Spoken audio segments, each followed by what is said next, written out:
welcome to the baseball edition of JPI TV Sports. I'm Dan Pisani. I'm Kieran and And I'm Ty Gallagher. Well, this MLB year is pretty shocking in the National League. Melky Cabrera taking 50 game suspension for drugs, and the Phillies having a down year with the trade deadline being killed, and the Nationals, on the other hand, are doing very well, and they're having a tremendous year. What about the AL? In the American League, there's been a lot of great teams this year, but three really stand out: the Angels, the Rangers, and the Yankees. The Yankees, they've been injury struck in a huge chunk of July, but they fought it out, and now they're in second place through all of the AL. Not to mention in the AL, all the drama that has accumulated inside Boston.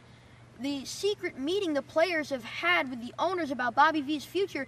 He couldn't win a game this year, so I don't expect him to be back next year. Bobby V, this is not New York anymore. This is Boston.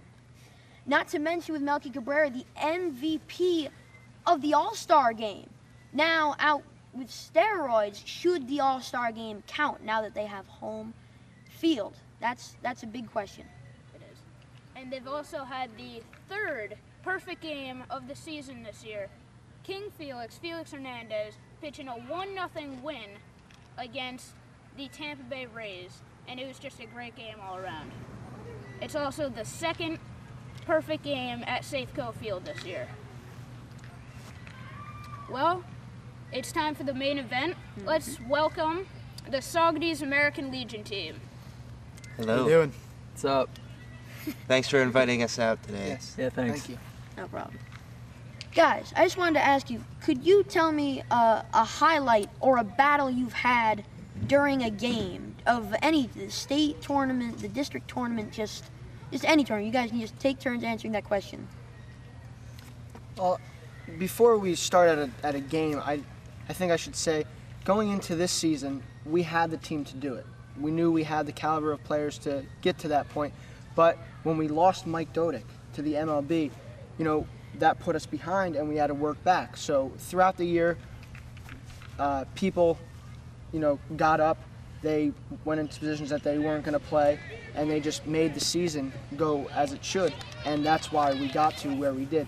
Going into the district tournament, we came out with a second seed, and we lost our first game, so we had to come from behind, and people just stepped up and did the job, pitching, hitting, fielding, and that's why we got to where we were. Yeah, just to touch on that, I mean, losing the first game of the districts, I really don't think it mattered that we lost. I mean, because it's one loss, not gonna take you out of the tournament. The attitude I took after we lost is, okay, I mean, we still got to win games anyway. So the hardest part, though, was once we did make it to the district championship, it was definitely intimidating that we had to beat a very good team twice.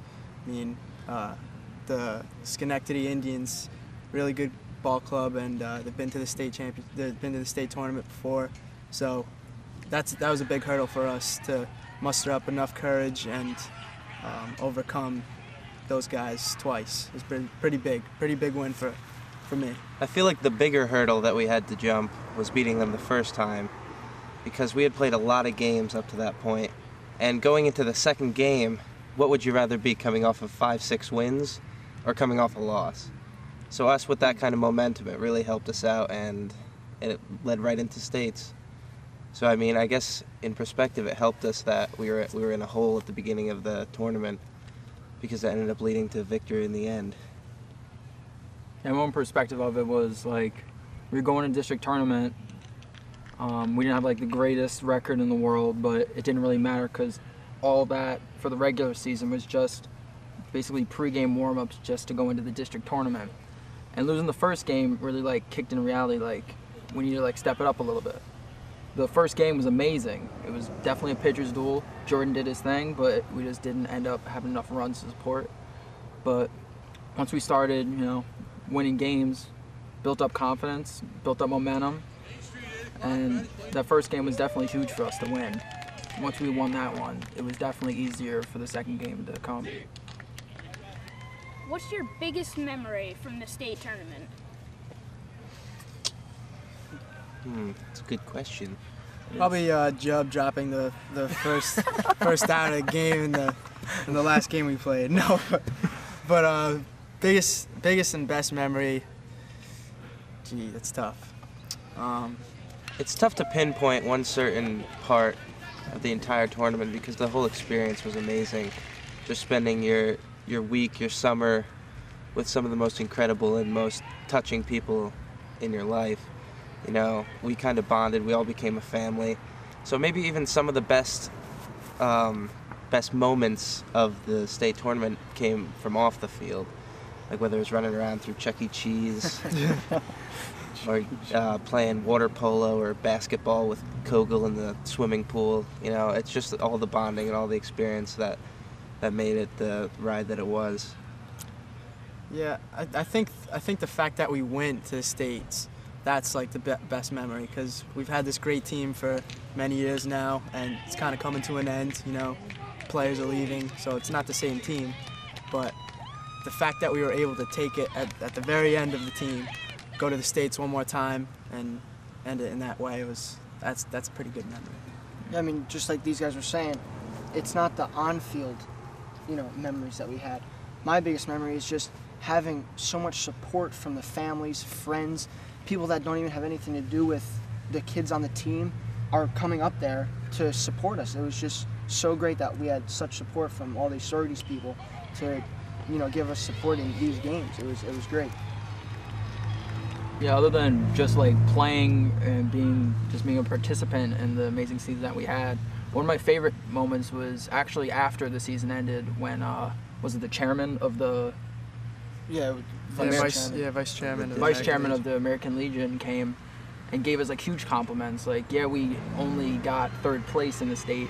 But he was basically saying that we were like one of the most respectful teams that he's ever seen play, are on and off the field. Was amazing.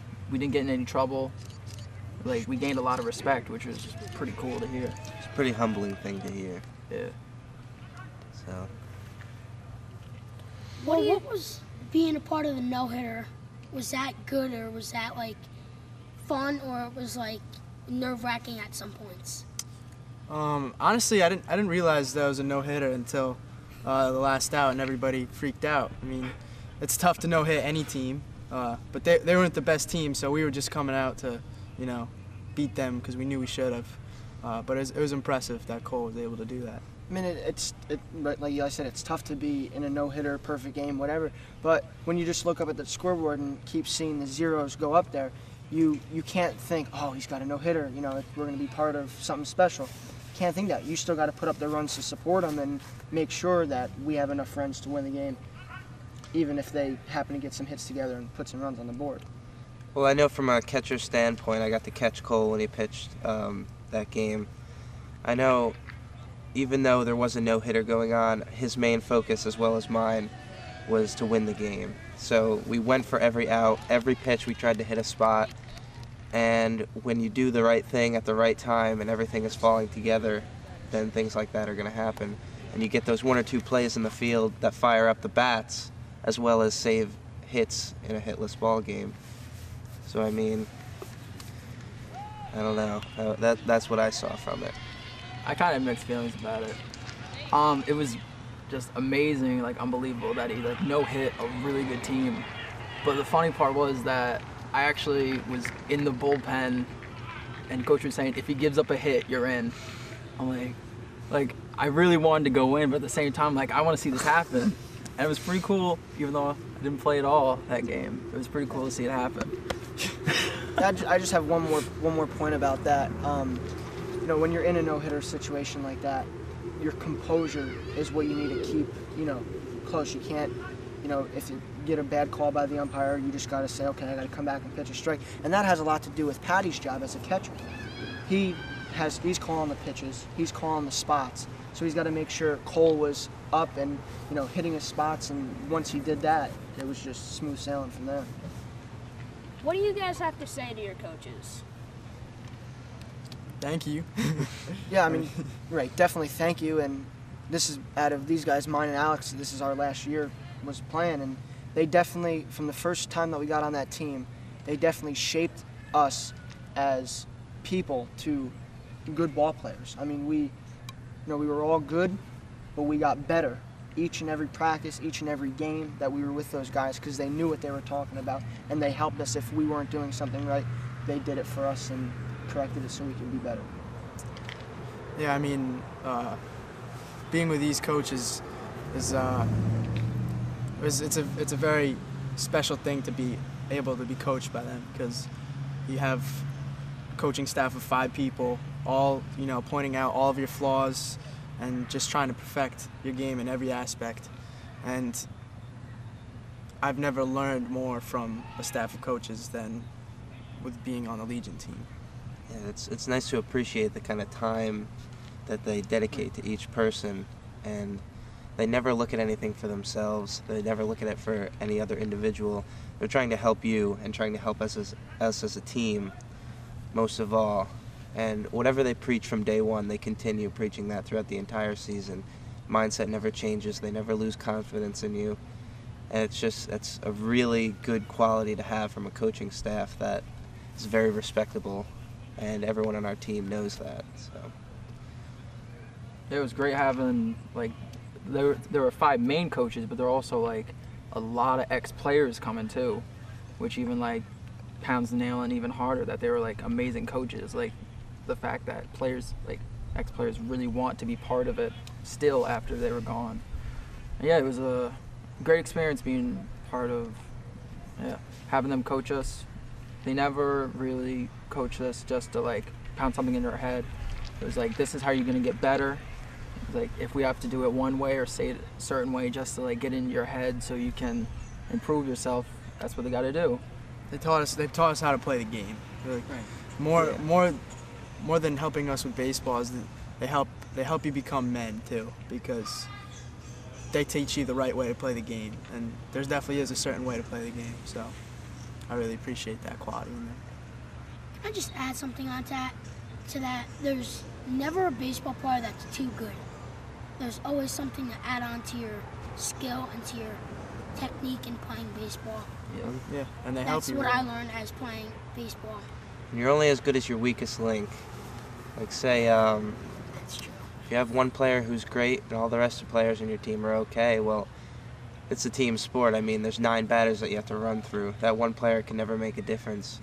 So that's why we always focused on, instead of trying to make this player better, let's try to raise everyone else's game up too and step up to the challenge. And as you get older, when you're hitting and you got men in scoring position, that's when your chance you got to step up. Yes. And I imagine that's what some of you guys did when some high expectations came. Mm-hmm. Yep. And I mean, certain things happened, like in the district tournament. I really didn't play a lot during the season because I wasn't playing good. And then they put me out in a game, and we were tied in the one game, and we had men in scoring position, and I knew I had to get the job done, or the game could have went a totally opposite way. I got up there and hit a 2-run single right up the middle and put us ahead, and from there we just had momentum and won the game. I mean, there were hits like that 3 or 4 times in our games. Like there was seldom a game where we didn't have a big moment or someone step up, and that's just one of the qualities to out hitting, and just always the belief that there's a chance to win, whether you're down 10-0, 15-0. That belief and that heart that shows in the tight parts of the ball game. That's a quality that our team has never lacked, and it's a reason why we might not have been the most talented of teams, but we could carry on that far and compete that far into states, and we almost contended with the championship. So I mean, that's just something that you can never lose focus on, something that has to always remain a quality in you on and off the field. So. Yeah, top to bottom, there were always like 1 or 2 clutch moments that each person had, whether it be pitching a big out or getting like that one hit that we needed to bring the momentum, or like a pinch hit randomly. Like even like the so-called rookies of the team, like there were a lot of them that did what they needed to do and they got better from it. So, what do you guys think? What state is Saugerties in with baseball, from T-ball, grasshoppers, all the way up to the Legion level and beyond? How good is Saugerties at this moment in time? I mean, just looking through the years of playing baseball and watching people that I know play, I think number-wise, we're on a low. I think there could be more people playing and getting involved, but the quality of players that we have in Saugerties and the coaches that are making these kids better, I think Saugerties is going into the right direction for baseball in the future. Yeah, I mean, baseball has always been probably the biggest sport in our town, so there's always a lot of love for the game. But I see there being a drop in numbers in sports in general.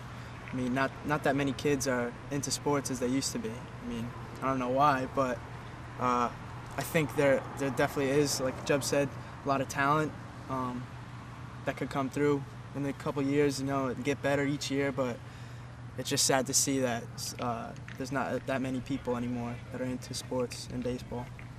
Yeah, I mean, with numbers, it's a tough thing to deal with, but the spirit of Saugerties baseball has always been around. I mean, just the other day, a little kid came up to me talking about what a great season it was and how, like, proud of every one of us they are. If that's a kid that young who's that inspired to do something, then there's no telling what the future holds.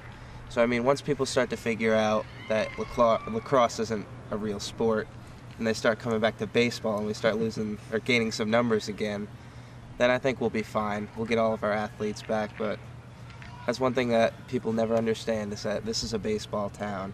Saugerties is a baseball town. We have a lot of history here and a lot of pride here, and they'll never be able to take that away, no matter what the numbers are.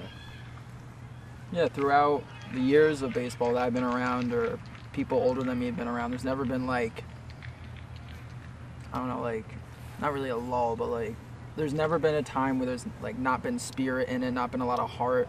People have always put their time in to make sure that, like, either, like, Little League was taken care of, or, like, a lot of fundraising was done just to have these sports here.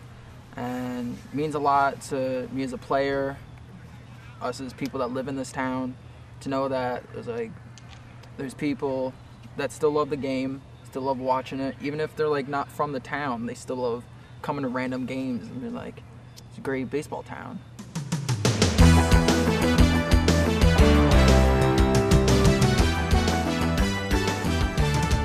That was a great interview, and we want to again congratulate and thank Saugerties Post 72 for their great season. Now to viewer mail. We have another letter from Jay Dudzik at AOL.com. He wants to know who the top 10 quarterbacks in the NFL are. Well, I'll start it off with, at first, I have Drew Brees. Second, Aaron Rodgers. Tom Brady. Peyton Manning. Cam Newton is fifth. Eli Manning is sixth. And I have Roger Griffin III at seventh. I'm not sure about you guys because he's a rookie and all. And then I have Philip Rivers, Ben Roethlisberger, and at number 10, Matthew Stafford. What do you have, Dan? Well, for my top 10, I have a little bit different of a list. At number 1, I do have Aaron Rodgers. At 2, I have Tom Brady, and 3, Drew Brees. I did keep the same 3 as you, but in different order. Peyton Manning, now Denver Bronco, at 4. Philip Rivers at 5 and Eli at 6. Big Ben at 7. Matt Ryan at 8. Tony Romo at 9. Would be better if he could win a playoff game. And 10, Joe Flacco. Your turn, Ty. What you got? Well, I got to go with my number 1 quarterback. I got to say Drew Brees. Drew Brees is one of the standout quarterbacks in this NFL football league. Number 2, I got to go Tim Tebow. I love his style. I love his action, the way he brings all the energy to the field, and all this and that. And 3rd, I got to go Joe Flacco. Joe Flacco is another standout quarterback to me. He knows what to do with the football when he gets it. And number 4, I got to go with Matt Ryan. Matt Ryan's another quarterback that knows what to do, and he's very similar to an Aaron Rodgers. But Aaron Rodgers is my number 5. Why? Because he's not having a standout season as he did last year. He's having a very weak, on a downside kind of season this year. Number 6. Well, number 6, I got to go with Cam Newton. Cam Newton great rookie season last year. I'm looking to have another solid season for him this year. Number 7? 7. Matthew Stafford. Stafford of the Detroit Lions. Yep. He is. Great quarterback. Again, knows what to do with the football. Number 8. I'm losing my mind here. Well, I hate to say what Mark Sanchez. I'm still shocked at Tebow. I'm still stuck on number 2. I'm wondering Well, where Mark Tom Brady Sanchez is in why? this list. Because he knows what to do. He just doesn't show it on the football field. He decides to be like the shy guy on the football field. So whenever you see him sitting back in the pocket with the football still in his arms, well, that means he wants to get sacked and he doesn't have a positive attitude. That's definitely number 8. Number 9, I gotta say RG3, Robert Griffin III, one of the better quarterbacks. I was shocked, absolutely shocked to see him on ESPN getting a top 10 highlight, whatever he had. He was doing a great job executing plays and doing a great job. Number 10. Well, I think I'm out of quarterbacks right now. No Tom Brady, huh? Yeah, what Tom Brady. 10. I don't like him. 10. I don't like That's him. why. I know he's a good quarterback, but I don't like him. That's why he's number 10. I don't like him. I know he's a good quarterback, but in my opinion, he's number 10. Tebow. Well, Tebow at number 2. Tebow. I was wondering, when is he gonna say Tom Brady? When? Well, And then you finally said it. Actually, I kind of ran out of pictures for a second. I'm sorry, guys. I'm a little tired from carrying the team at the Manorville the other day. I'd like to congratulate the Team Veltri for shooting a 65 and placing first in the Manorville Open, and a 65 is just amazing at that course. That's an incredibly tough course. Well, that does it for this show. I'm Kieran DeFino. I'm Ty Gallagher. And I'm Dan Pizzani. And this has been JPI TV Sports. And remember, no one circles the wagons like the Buffalo Bills. Good luck, Bobby V.